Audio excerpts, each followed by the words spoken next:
ایک صاحب سے میں ملا, ان کے 24 بچے نا. میں نے ان سے پوچھا آپ اس کے علاوہ اور کیا کیا کام کرتے ہیں؟ وہ سمجھے نہیں بات کو میری. میں نے کہا یعنی یہ تو ہے ہی, اس کے علاوہ کیا کرتے ہیں؟ انہوں نے کہا میں اسکول میں پڑھاتا ہوں اور مدرسے میں پڑھاتا ہوں وغیرہ وغیرہ.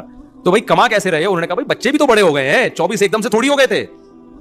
24 کا مطلب ہے کہ 8-10 تو ابا کے ساتھ کاروبار میں, جاب میں, مختلف شعبوں میں ہاتھ بٹا رہے ہیں. فیملی پلاننگ والے آپ کو یہ تو بتائیں گے اتنے بچے کہاں سے کھائیں گے, یہ نہیں بتائیں گے بھائی یہ بچے تمہیں کھلائیں گے, تم نہیں ان کو کھلاؤ گے.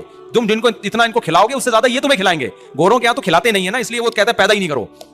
اس کو پتا میرا مستقبل کہاں ہے, اولڈ ہاؤس میں ہے. میں 6 پیدا کروں یا 1 پیدا کروں, مجھے کون سا گھر میں رکھنا ہے. تو اللہ میاں نے ہمیں رشتے پیدا کرنے کا بھی حکم دیا اور ان کو جوڑنے کا بھی. اب جوڑنا کیسے ہے, بس یہ آخری بات. جوڑنا ایسے ہے, نبی نے فرمایا جو رشتے توڑتا ہے وہ جنت میں نہیں جائے گا. رشتے توڑنے والی تمام چیزیں حرام ہیں اور رشتے جوڑنے والی تمام چیزوں کا اللہ نے ہمیں حکم دیا. پہلے میں بتاؤں گا ٹوٹتا کن چیزوں سے, حسد سے ٹوٹتے ہیں رشتے. آج بہت بڑا مسئلہ ہے, رشتے داروں میں کسی کے پاس پیسہ آ گیا تو غریب اسے دیکھ کے جلنا شروع, اس کی ٹانگیں کھینچنا شروع. ابے یہ گاڑیوں میں گھومتا ہے, ابے ہمیں پتہ ہے 2 ٹکے کا آدمی نہیں ہے سالہ. آج ہاں وہ بیچارہ آپ کے ساتھ کچھ غلط نہیں بھی کر رہا تو بھی اب اس کی ہر چیز غلط لگے گی آپ کو. وہ بھول گیا اپنی بچی کی شادی میں آپ کو بلانا. ابے جب غریب تھا تو ہمارے ساتھ بیٹھ کے انڈا موڑے پہ چائے پیا کرتا تھا, ابھی دیکھو اس کے اتنا بڑا ہو گیا, ابھی بچی کی کہاں یاد رہے گا. بھائی وہ واقعی بھول گیا. اچھا سوچ لو نہ, حسد جڑیں کاٹنا شروع, اس کی ہر بات غلط لگ رہی ہے.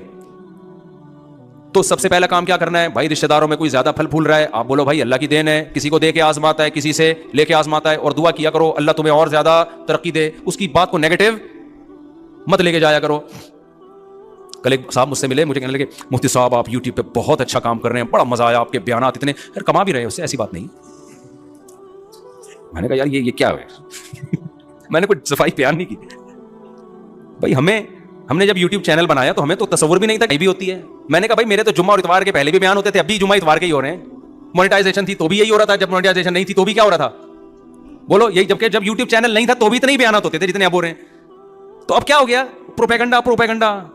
تو درمیان میں انہوں نے کیا کر دی لگ رہا ہے تپ گئے ٹائٹ طریقے سے. ہاں وہ اصل میں اس طرح کی باتیں جو ہے نا وہ اصل میں ظاہر ہے تو دین کی خدمت تو اب ہوگی نا. تو بھائی میں تو 1994 سے بیان کر رہا ہوں اور پہلے زیادہ بیان ہوتے تھے, اب تھوڑے کم ہو گئے ہیں. اچھا خیر, تو اب کیا ہوتا ہے رشتہ داروں میں جب کوئی پھل پھول رہا ہے تو جیلسی خواتین میں بہت زیادہ ہوتی ہے.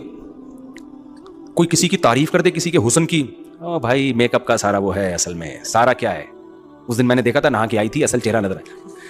تو ہر آدمی دوسرے آدمی سے جل رہا ہے, ہر عورت دوسری عورت سے جل رہی ہے. اس سے رشتے جڑتے نہیں ہیں بلکہ کیا ہوتے ہیں بولو, ٹوٹتے ہیں.